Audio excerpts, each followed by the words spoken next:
Did you see that when DB came back and played for us, that they got mad that our fan base was booing her? I don't believe in booing former players unless they left on like some fun. But she got to Indiana and she just like really wasn't happy. And like, I want people to be happy. So that's why I'm kind of like neutral on this one, which a lot of people are surprised about. She's towards the end of her career. So like, she deserves her flowers. She deserves to be happy. But I also think that if you're going to leave, like, you're going to have to expect getting booed. Like, was there explanation when it happened? No. Not even privately. Yeah, I mean, okay. That's tough. And yeah, okay. Well, I did say what? Unless you leave on some you type shit, and that's what that is. Sophie Cunningham has fundamentally disrupted the WNBA's traditional media ecosystem through one simple but powerful decision: telling her own story without permission from the gatekeepers. When the Phoenix Mercury guard chose to address Dana Bonner's controversial departure from the Indiana Fever on her podcast, she wasn't just sharing gossip. She was demolishing decades of carefully constructed barriers between athletes and their audiences. The numbers reveal the magnitude of this shift. Cunningham's social media following exploded to 1.6 million on TikTok and 1.1 million on Instagram, surpassing the combined reach of many established WNBA reporters. This wasn't gradual growth built over years of careful brand management. It was an overnight transformation that occurred because fans finally found an athlete willing to speak their language, direct, unfiltered, and authentic. Her revelation about Bonner leaving Indiana without even sending a text message to teammates provided the kind of insider perspective that traditional sports media typically sanitizes or buries entirely. Instead of allowing beat reporters to massage the story through corporate filters, Cunningham delivered it raw and unedited. She had the credibility because she lived it, the platform to share it, and most importantly, the courage to bypass every established protocol that would have diluted its impact. This approach directly challenges the WNBA's long-standing culture of protecting veteran players and maintaining artificial unity through diplomatic silence. While the league has historically operated under an unspoken code that discourages public criticism of established players, Cunningham chose transparency over institutional loyalty. Her willingness to call out Bonner's unprofessional departure signals a generational shift where authenticity matters more than preserving comfortable relationships within the league's inner circle.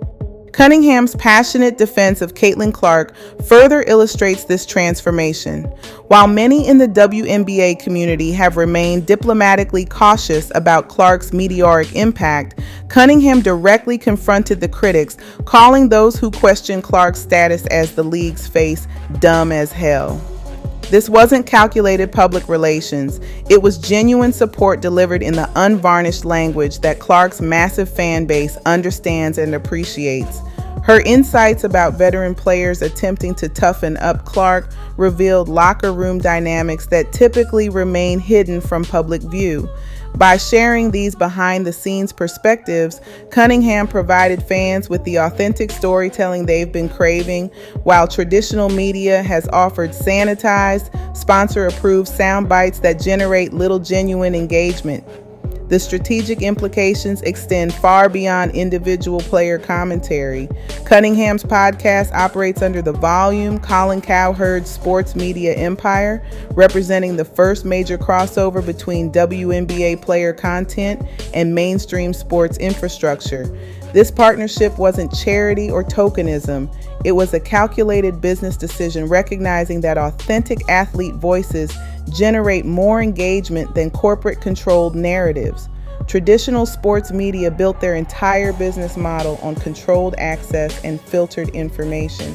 They position themselves as necessary intermediaries between athletes and fans, claiming expertise in translating complex sports dynamics for general audiences. Cunningham's success exposes this model as increasingly obsolete. When players can reach millions directly while speaking honestly about referee inconsistencies, team dynamics, and league politics, the middleman layer becomes redundant.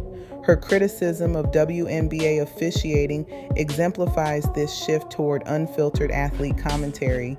While traditional interviews might produce generic complaints about letting the game flow, Cunningham specifically called out referee inconsistency and described female officials as too emotional. These honest assessments generate real discussion rather than empty diplomatic exchanges that satisfy no one. The ripple effects are already visible across the league. Reports indicate major sports networks are scrambling to sign WNBA players to their own shows, recognizing that the market has shifted decisively toward athlete-controlled content. Other players are watching Cunningham's numbers and questioning why they continue allowing media gatekeepers to filter their words when direct fan engagement proves far more valuable. Cunningham's revolution represents more than one player finding her voice. It's a fundamental restructuring of power in sports media. She's proven that authenticity trumps corporate messaging, that direct engagement beats filtered coverage, and that traditional gatekeepers are becoming increasingly irrelevant.